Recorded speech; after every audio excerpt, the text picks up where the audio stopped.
Ethan, guys like you build engines, but guys like Derek build companies. Code is cheap, vision is expensive. Be grateful you have a steady seat at the table. When the CEO of Nexus FinTech said those words to me across a glass conference table on a rainy Tuesday afternoon, the entire boardroom went dead silent.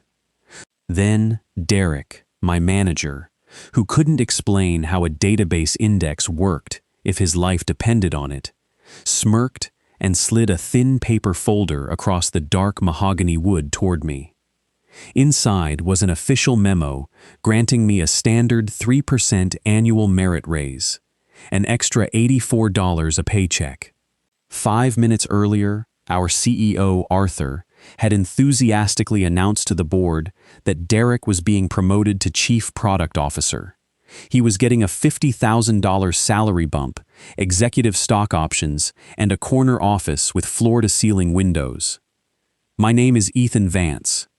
I'm 34 years old, and for 5 years, I had been the lead systems architect at Nexus FinTech. I was the guy who single-handedly built our core enterprise data pipeline, the very platform that had just processed $18 million in transaction volume and secured our upcoming Series B funding round. When I politely raised my hand and asked Arthur about the VP of Engineering role he had explicitly promised me 6 months ago, Derek didn't even let the CEO answer. He leaned back in his leather chair, steeped his fingers, and smiled like a man who had just stolen a prize horse and wanted to rub the owner's nose in the dirt. "Ethan," Derek said, his voice dripping with condescension, "we need you where you are. You're our technical mechanic. But leadership, that requires executive presence. We're bringing in an offshore development team to handle the routine maintenance. We need you to document everything and hand over the key access protocols by Friday." The board members softly chuckled. No one defended me. No one mentioned the 80-hour weeks, the missed family holidays, or the fact that every line of code keeping the company solvent had been typed by my hands. To them, I was just a reliable piece of office hardware, a machine that produced code and didn't complain. Before we go any further, if you've ever worked your fingers to the bone for a company, only to watch a charismatic snake steal your credit, hit that subscribe button and give this video a like. It really helps the channel share these stories with people who need to hear them. Now, back to that glass conference room. I sat there for a few seconds, feeling the heat rising in my chest. 5 years of absolute dedication had been reduced to an $84 raise and a command to train my cheap replacements. In the corporate world, they expect you to do one of two things when they humiliate you like that. They expect you to break down and beg for your job, or they expect you to throw a temper tantrum, slam the door, and give them a legal reason to march you out of the building. I did neither. I quietly closed the folder.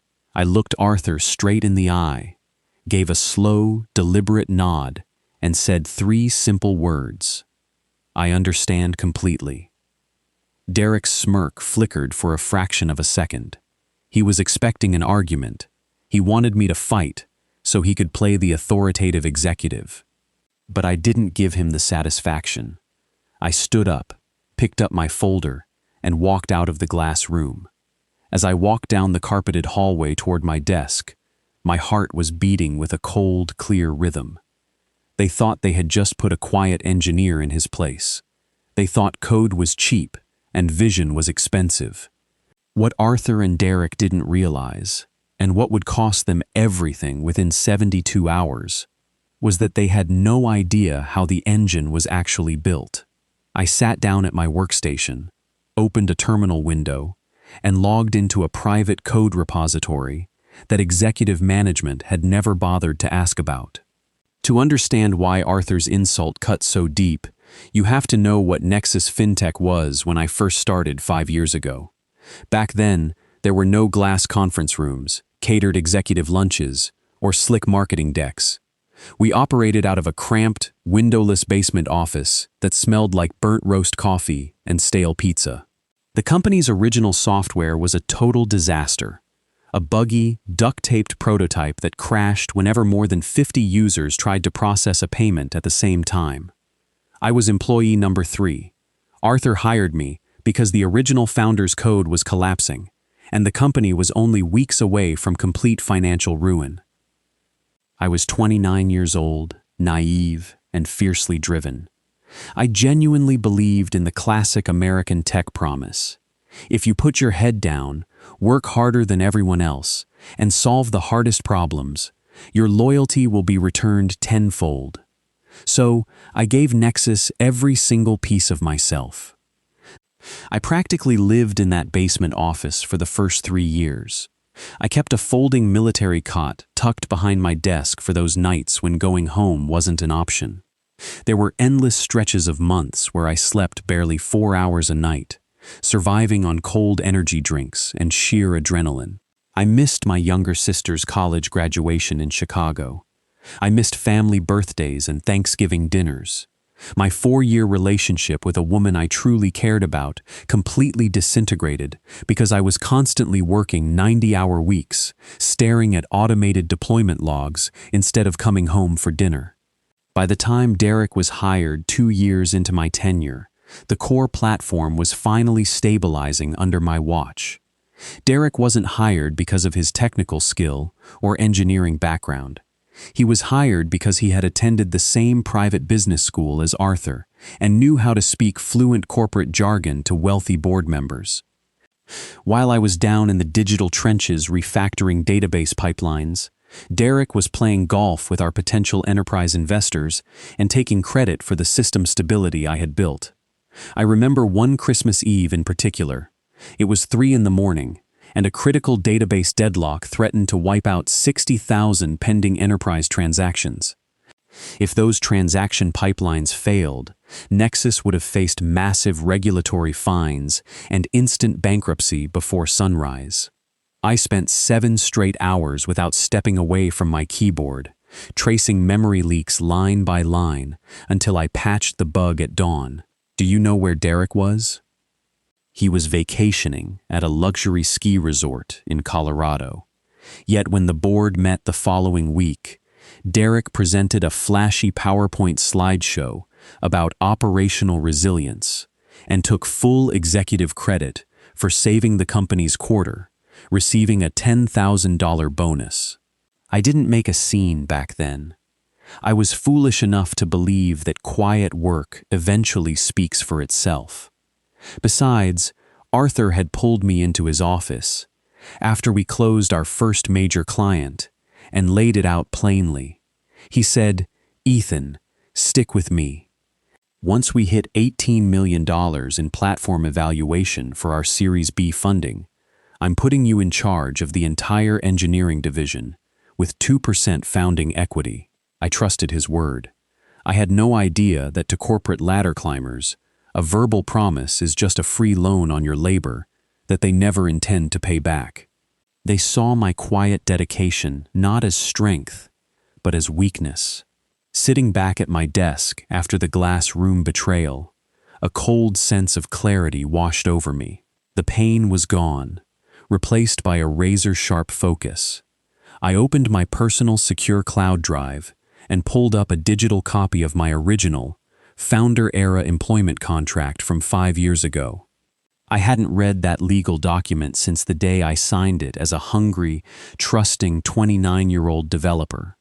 But as I scrolled down to page 14, section 9, my eyes locked onto a specific paragraph regarding personal intellectual property.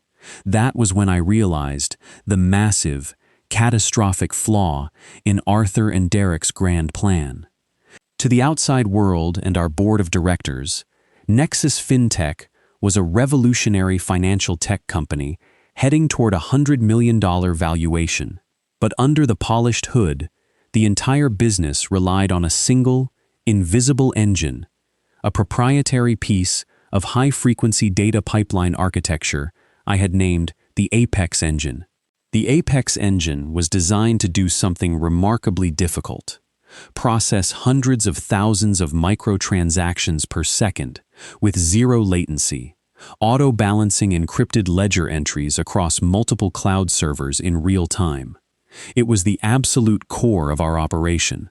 Without it, our software couldn't process a single dollar. When Derek stood in front of venture capitalists waving his laser pointer at flashy slides, he was showing off the Apex engine. When Arthur bragged to financial journalists about our $18 million transaction volume, he was boasting about the processing output of my engine. What neither Arthur, Derek, nor our legal team realized was how that system had actually been constructed during the dark, desperate early days of the startup. 5 years ago, when Arthur was scrambling to keep the business afloat, Nexus didn't have the capital to buy enterprise software licenses or pay for top-tier cloud architecture modules. To save the company from going under, Arthur had authorized me to build the engine using whatever resources I had. So, I did what any desperate lead engineer would do.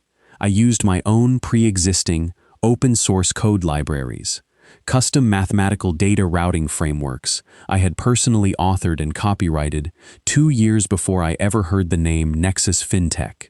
Furthermore, because the company was too cheap to pay $4,000 a year for dedicated corporate cryptographic security certificates, I had registered the core pipeline deployment scripts under my personal individual developer profile and private cryptographic keys. When Arthur had me sign that founder-era employment contract in the basement, I had insisted on adding a specific clause to protect my personal work. Page 14, Section 9, stated clearly that Nexus FinTech was granted a non-exclusive, conditional license to run my proprietary core architecture and cryptographic keys, a license that remained valid only for the duration of my active, continuous employment as lead systems architect. If my employment ended for any reason, whether through resignation or termination, that conditional IP license automatically expired.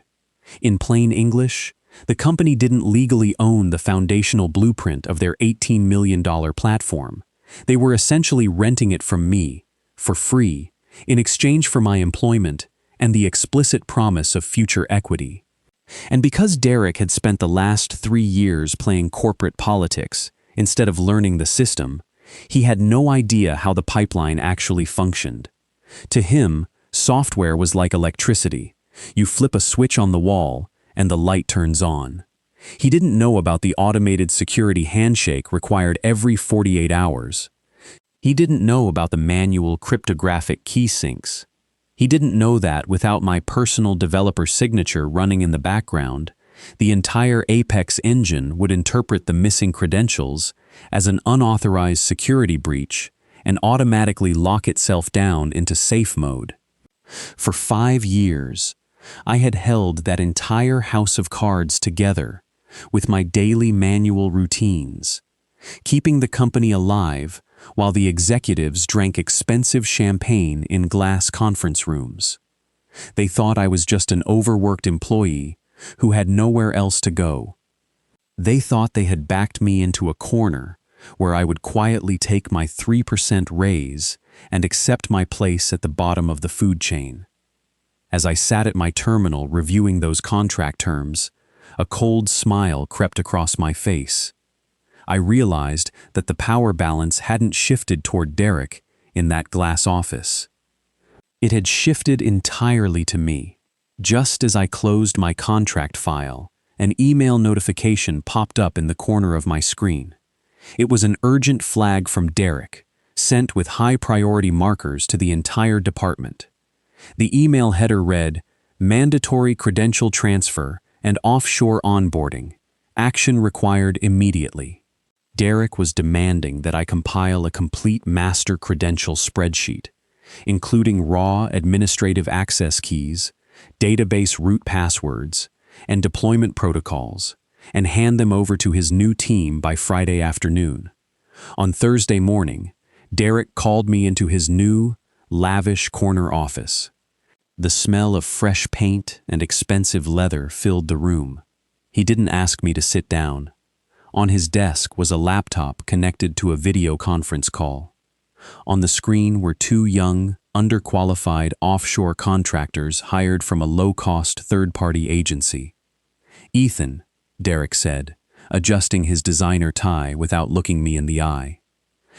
"Meet Ravi and Sanjay. They'll be taking over the daily administrative maintenance of the core engine, starting Monday. I need you to spend the next 48 hours walking them through the system architecture and giving them master admin access to the production servers." I looked at the video screen, then back at Derek. "Derek, with all due respect, these servers handle raw, encrypted transaction keys for regulated enterprise banks. To hold master administrative access, personnel must possess Tier 1 FinTech compliance credentials and personal security clearance. If you hand raw root keys to uncertified third-party contractors, we will instantly violate our banking compliance frameworks." Derek slammed his hand on the desk, his face turning bright red.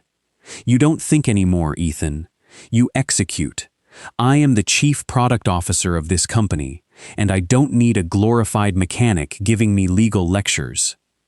You will transfer the root credentials by 5 o'clock tomorrow, or I will fire you on the spot for gross insubordination, wipe out your severance, and make sure you never work in this industry again." Before I could even respond, my phone buzzed in my pocket with a company-wide email notification from Arthur. I pulled out my phone. The email was an invitation to the entire executive board and sales team for a lavish $50,000 victory dinner at Prime 112, the most expensive steakhouse in the city, to celebrate Derek's promotion to CPO. Attached to the bottom of that same email was an operational memo announcing a mandatory 40% cut to the engineering department's hardware budget to optimize operational margins. They were spending 50 grand on caviar and aged steaks for the man who stole my work, while slashing the hardware budget, keeping our servers from overheating. That was the exact moment the last microscopic shred of guilt, loyalty, or hesitation in my body died completely. I looked at Derek. His chest was puffed out, waiting for me to panic, argue, or break down. He wanted a fight so he could feel powerful. Instead, I looked him straight in the eyes, kept my voice completely flat, and said, "Understood, Derek. You'll have full operational control by 5 p.m. tomorrow." Derek blinked, caught completely off guard by my submission. "Good," he grunted, trying to regain his composure. "Glad to see you're finally showing some common sense." I turned around and walked out of his office. Throughout Friday, I didn't throw a single piece of paper. I didn't delete a single line of code. I didn't commit a single illegal act of sabotage. I spent the day cleanly documenting standard operational procedures, the basic surface stuff that anyone could read in a manual. At 4:55 p.m. on Friday afternoon, as the office began to empty out for the weekend, I sat alone at my desk. I opened my personal terminal one last time. I slid my company keycard, my office keys, and my official company laptop into a neat line on the middle of my desk. Then, I picked up my coat, stepped into the elevator, and walked out into the Friday evening air. At exactly 4:59 p.m. on Friday afternoon, I executed my exit with surgical precision. I didn't steal data. I didn't breach any company firewalls. I didn't delete a single file or write a malicious script. I simply followed the exact letter of my employment contract and corporate protocol. My original founder contract explicitly stated that my personal cryptographic keys and proprietary core IP license were strictly bound to my active employment. The moment my employment ended, that license terminated automatically. So, at 1 minute to 5, I logged into my personal developer dashboard, clicked a single secure button, and revoked my personal security certificates from the production servers.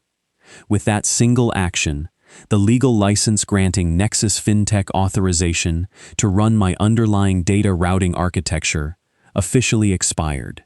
I opened my email client and drafted a short, precise, 2-sentence email addressed to Arthur and Derek, with a blind carbon copy sent to my personal legal counsel. It read, "Effective immediately at 5 p.m. on Friday, August 15th, I am resigning from my position as lead systems architect due to constructive dismissal and breach of prior equity promises. All company-owned equipment has been left on my desk, and my personal intellectual property licenses have expired per Section 9 of my initial employment contract." I hit send, shut down the laptop screen, and left it sitting in the exact center of my empty desk, alongside my access badge and office keys. I put on my coat, picked up my cardboard box of personal belongings, and walked out the glass doors without saying a word to anyone in the office. Walking out into the cool evening air, a profound sense of relief washed over my shoulders. For 5 years, I had carried the entire technical weight of an $18 million enterprise on my back. I had sacrificed my health, my sleep, and my personal relationships for men who viewed my loyalty as cheap, disposable labor. Now, that toxic burden was completely off my hands. I walked 3 blocks down the street to a quiet diner I hadn't visited in years. I ordered a hot meal, sat by the window, and ate in total peace for the first time in 5 years. No emergency Slack alerts, no server meltdown pages, no condescending emails from Derek demanding impossible deadlines. At 8:15 p.m., as I was finishing a cup of black coffee, my personal cell phone buzzed on the table. I picked it up, half expecting to see Arthur or Derek screaming into the receiver after finally reading their emails, but the caller ID showed an unlisted corporate number originating from New York City. I answered calmly, "Ethan Vance." "Ethan, this is Marcus Sterling," an authoritative, razor-sharp voice replied. Marcus Sterling was the lead managing partner at Vance Capital, the premier venture firm that had spearheaded Nexus FinTech's Series B valuation.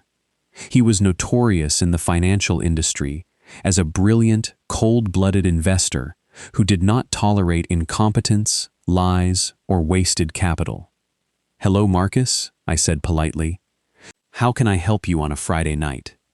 Our technical due diligence team just ran their automated weekly compliance sweep on Nexus's production repositories," Marcus said, his voice dropping into an icy, dangerous tone. At 5 o'clock sharp, the platform's core compliance certificates registered as completely revoked. The repository is flagged as legally unlicensable, and automated deployment builds are failing across all server nodes. What is going on over there? What Marcus didn't know was that Vance Capital was scheduled to wire the final $8 million installment of their funding package on Monday morning. I took a slow sip of my coffee and spoke with absolute composure. "Marcus, I resigned from Nexus FinTech at 5 o'clock today. The core platform architecture relies on my personal pre-existing intellectual property and certificates, which automatically expired upon my departure. As of right now, Nexus has 0 certified engineers capable of running or legally operating that system." There was a long, heavy silence on the line. I could hear the sharp corporate calculations running through the veteran investor's mind. "Meet me at the Four Seasons downtown for breakfast at 8 o'clock tomorrow morning, Ethan," Marcus said firmly. "And bring a copy of your original employment contract." On Monday morning at 6 a.m., the house of cards at Nexus FinTech completely collapsed. Because my personal security certificates had expired over the weekend, the Apex engine automatically triggered its hard-coded enterprise security protocols, Deprived of its daily cryptographic handshake, the entire system went into emergency failover lockdown. Transaction processing speeds instantly plunged by 90%. Thousands of high-frequency financial payments began backing up in encrypted queues, like traffic jammed behind a concrete wall. Major payment gateways froze. Automated compliance alerts fired off continuously, flagging thousands of security violations to our regional banking partners across North America. Instead of calling an emergency meeting or seeking expert advice, Derek reacted with characteristic arrogance. Arriving at the office at 7:30 a.m., he ignored the automated warning logs and commanded his two cheap offshore contractors to force restart the core database cluster. That single action was a catastrophic operational mistake. Force restarting an uncalibrated, high-frequency database while millions of microtransactions are sitting in memory is like turning off an airplane's engines mid-flight to fix an engine light. The database forced shutdown instantly corrupted the real-time transaction ledger. Within 45 minutes, 4 of our largest enterprise clients, who accounted for over 70% of Nexus FinTech's annual recurring revenue, were completely locked out of their merchant portals. Their payment systems went dark.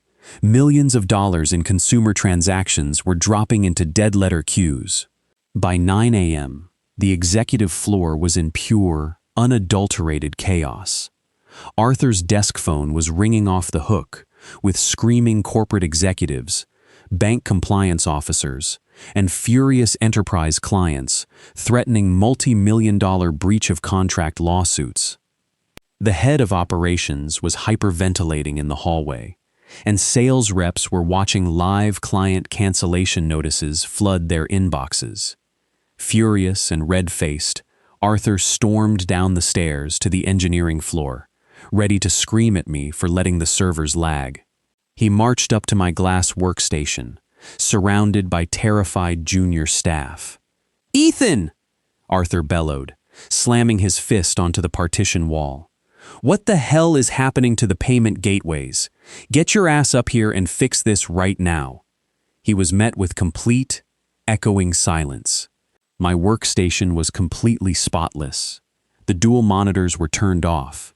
Sitting neatly in the exact center of my desk was my silver laptop, my access badge, my office key, and a printed hard copy of my 2-line resignation letter. Arthur stared at the paper in total disbelief. He snatched up the resignation letter, his eyes scanning the lines as the blood drained entirely from his face. Derek ran down the hallway moments later, holding an iPad displaying bright red server failure alerts. "Arthur, the database ledger is corrupted. The offshore team tried to bypass the security key, but the server executed an automatic hard lock. They say we need the master root key, or the entire pipeline will stay offline forever." Arthur slowly turned toward Derek, his hands shaking with rage. "Where is the backup root key, Derek? You told me on Thursday that you had full operational control of this department." I thought Ethan put the root keys on the shared server," Derek stammered, his pompous corporate voice cracking with absolute panic. "He was supposed to hand over the master credentials before he left." "He didn't leave credentials, you idiot," Arthur screamed, throwing my resignation letter straight at Derek's chest. "He resigned on Friday. He revoked his personal licenses, and now the entire platform is legally and technically dead." Derek tried to log into my workstation using an administrative master override script he found online, but the security protocols I had built 5 years ago were bulletproof. The system recognized the unauthorized override attempt as a cyber attack, instantly triggering a total system lockdown and wiping all local cached session tokens. By 11 a.m., news of the platform outage had leaked to the tech industry. Client cancellations were executing automatically. Sitting in a quiet coffee shop across town, I pulled out my personal phone and looked at the screen. I had 27 missed calls from Arthur, 14 missed calls from Derek, and 8 frantic text messages from board members. Then, a new text message popped up on my screen from Arthur. It read, "Ethan, please call me immediately." This is a massive misunderstanding. We need to talk about your VP promotion and a huge compensation adjustment right now. I didn't reply. I simply placed my phone face down on the table, took a sip of my espresso, and checked my watch.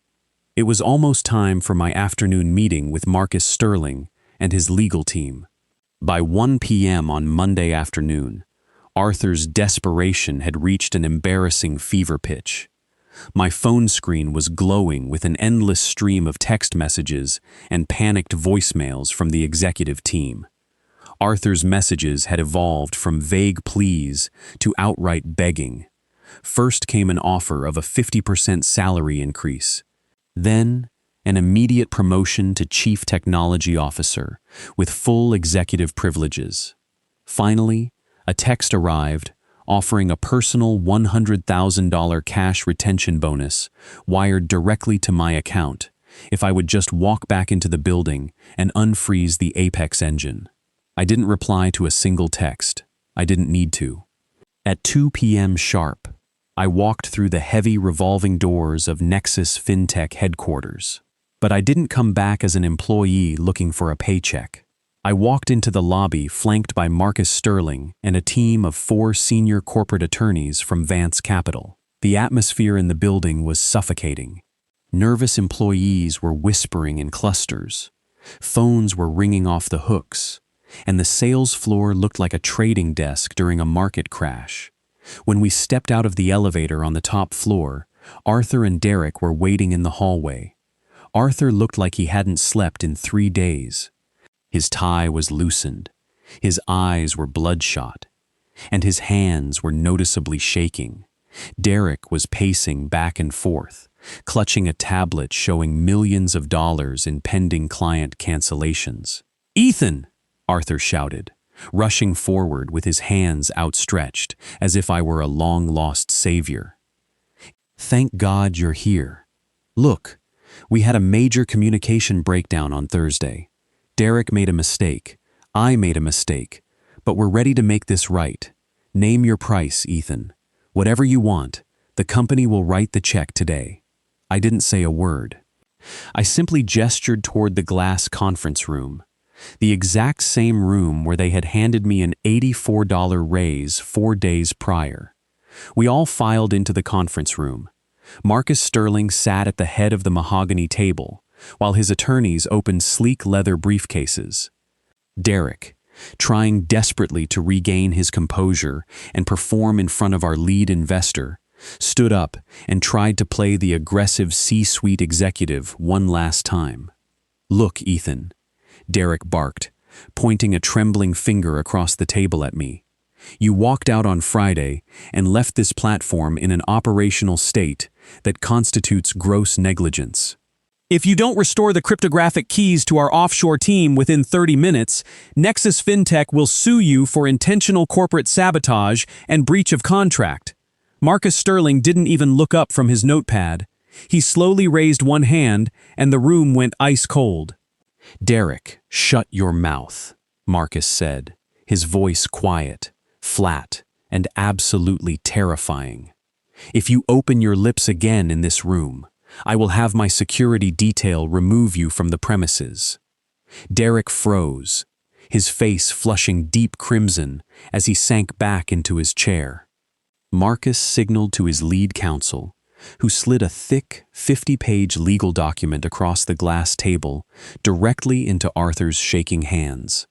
"That," Marcus said calmly, "is a preliminary forensic audit completed by Vance Capital's legal and technical teams over the weekend. On Saturday morning, Ethan Vance presented us with his original, founder-era employment contract. Section 9 clearly demonstrates that the core data architecture powering your platform is Ethan's personal, pre-existing intellectual property." Arthur stared at the document, his lips quivering as he tried to speak. "Marcus, we have a license.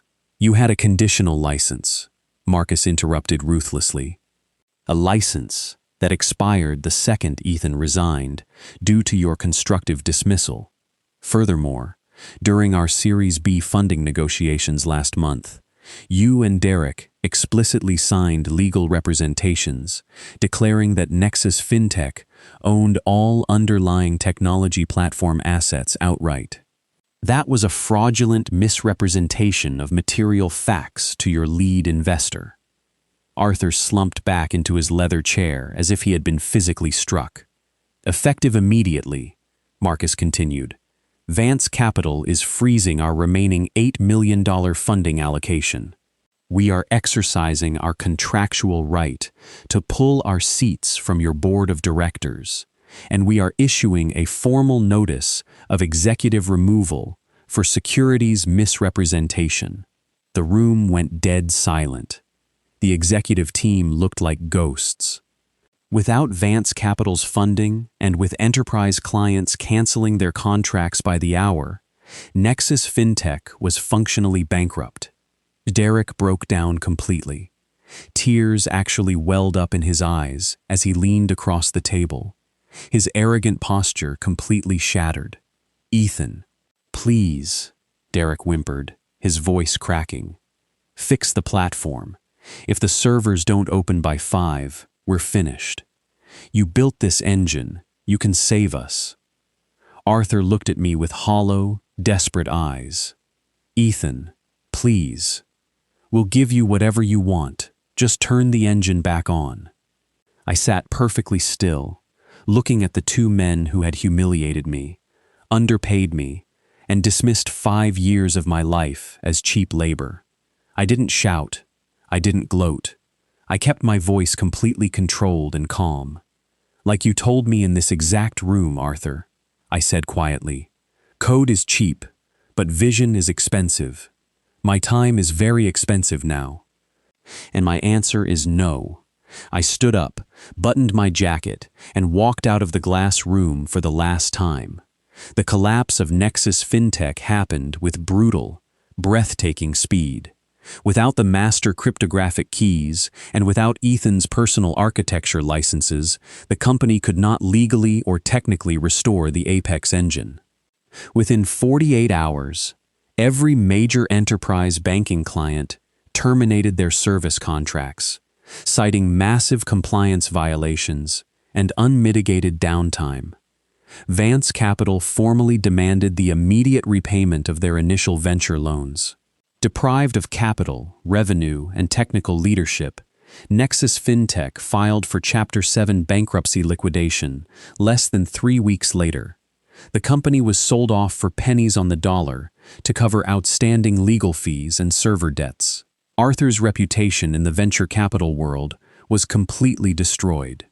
The board forced him into quiet, embarrassing retirement, and his name became a warning story among tech investors about the extreme dangers of alienating core engineering talent. Derek fared even worse. Once the forensic audit details circulated through industry channels, his reputation as a credit-stealing, technically incompetent executive followed him everywhere. No reputable tech firm would touch his resume. The last I heard, he was working as an entry-level sales representative for a third-tier software firm, stripped entirely of his executive titles and corner offices. As for me, my life changed forever the moment I walked out of that building. On the very afternoon of that explosive boardroom meeting, Marcus Sterling walked with me to a quiet coffee shop down the street. He didn't offer me a job at another failing startup. Instead, he slid a $10 million seed funding term sheet across the table to launch my own independent enterprise data infrastructure firm, Vance Systems. I accepted. We built Vance Systems from the ground up, using my fully licensed, proprietary data architecture as the bedrock. Because I owned the technology outright and had built years of quiet trust with enterprise clients, the transition was seamless. Within 6 months, over 80% of Nexus FinTech's former client base had officially migrated their high-frequency transaction processing to Vance systems. They didn't come to us because of slick corporate sales decks or golf course networking. They came because they knew that the man running the company was the actual architect who had kept their systems safe for half a decade. One of the first things I did as CEO was reach out to my former junior engineers from Nexus, the honest, hard-working developers who had been underpaid and overlooked alongside me.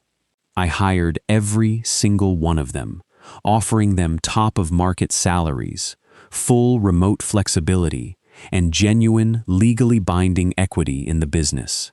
Today, I sit in a quiet, sunlit corner office on the 42nd floor of a downtown tower, looking out over the city skyline. There are no toxic corporate games in our hallways. There are no managers taking credit for their engineers' late nights. Looking back on that rainy Tuesday afternoon in the glass conference room, I don't feel anger, bitterness, or hatred toward Arthur or Derek. I feel a deep, quiet sense of gratitude.